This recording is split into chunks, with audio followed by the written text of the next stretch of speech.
सिलाई प्रशिक्षण केंद्र के कार्यक्रम में मंच पर विराजमान सेवा भारती मध्य भारत प्रांत के सम्माननीय अध्यक्ष महोदय, जिनके माध्यम से जिनके सहयोग से इस केंद्र की शुरुआत हो रही, ऐसे कंपनी के एचआर साहब, सेवा भारती भोजपुर जिले के सम्माननीय अध्यक्ष महोदय, इस सभागार में उपस्थित सभी सम्माननीय महानुभाव, श्रद्धेय मातृशक्ति, प्रिय छात्र छात्राएं, आज बड़ा ऐतिहासिक दिवस ऐसे ही है और ऐसे ऐतिहासिक अवसर पर जो स्वावलंबन के क्षेत्र में कार्य प्रारंभ हो रहा है, इसके लिए वास्तव में दुगुना एक आनंद और उत्साह का विषय है। जैसा कि हम सबके ध्यान में है कि आज भारत अपना स्वतंत्रता का 80वां पर्व पूरे देश के अंदर धूमधाम से मना रहा है। हर भारतीय के अंदर एक अपने देश के बारे में देशभक्ति का सामूहिक प्रकटीकरण का भी एक अवसर रहता है। आज पूरे देश के अंदर एक साथ समूह में आकर के भारत माता की जय का उद्घोष, जिन्होंने इस देश को आजाद कराने के लिए अपना सर्वस्व न्यौछावर कर दिया है, ऐसे महापुरुषों का,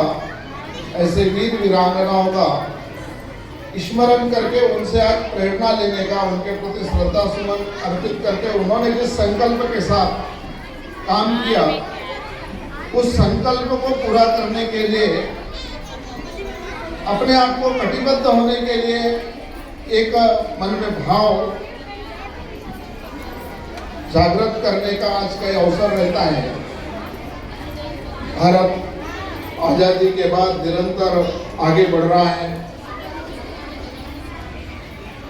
भारत का बीच में आजादी के जब 75 वर्ष हुए तो भारत ने अमृत महोत्सव के रूप में भारत के अंदर वो मनाया गया और उस समय हमारे देश के प्रधानमंत्री जी ने लाल किले के प्राचीर से समाज के लिए 5 प्रकार के प्रण करने का एक संकल्प भी जगाया। उन्होंने 5 प्रकार के संकल्पों के बारे में बताया कि एक तो गुलामी की मानसिकता से भारत का हर नागरिक, देश गुलाम ने, देश के हर नागरिक के अंदर एक तो गुलामी की मानसिकता, उससे बाहर निकलना चाहिए। दूसरी बात, हमारा देश को ये 2-400 वर्षों का नहीं, बहुत प्राचीन देश है, तो इसकी जो श्रेष्ठ विरासत है, इस विरासत के बारे में जानना चाहिए और उस पर गर्व होना चाहिए कि देश के नागरिक। और तीसरी बात उन्होंने कहा कि विकसित भारत के रूप में भारत को खड़ा करना है। चौथी बात कि देश के अंदर एक एकात्म और एकता का भाव, भारत एक रस रूप में बनकर के खड़ा होना चाहिए। सारा विविधता, एकता का ही विविधता के रूप में प्रकटीकरण है। भारत के अंदर दिखती होगी विविधता, तो भारत एक है, ऐसा देश के हर व्यक्ति के द्वारा अपने आचरण से भारत की एकता को सुदृढ़ करने के लिए अपना आचरण प्रस्तुत करना है। और अगली बात जो अभी पहले हमारे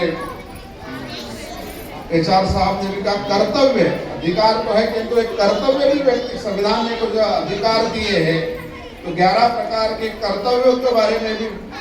भारत के संविधान ने बताया। तो कर्तव्यों के बारे में भी जागरूक व्यक्ति, देश का एक व्यक्ति जागरूक होना चाहिए। और उसके बाद में जब अमृत काल समाप्त हुआ,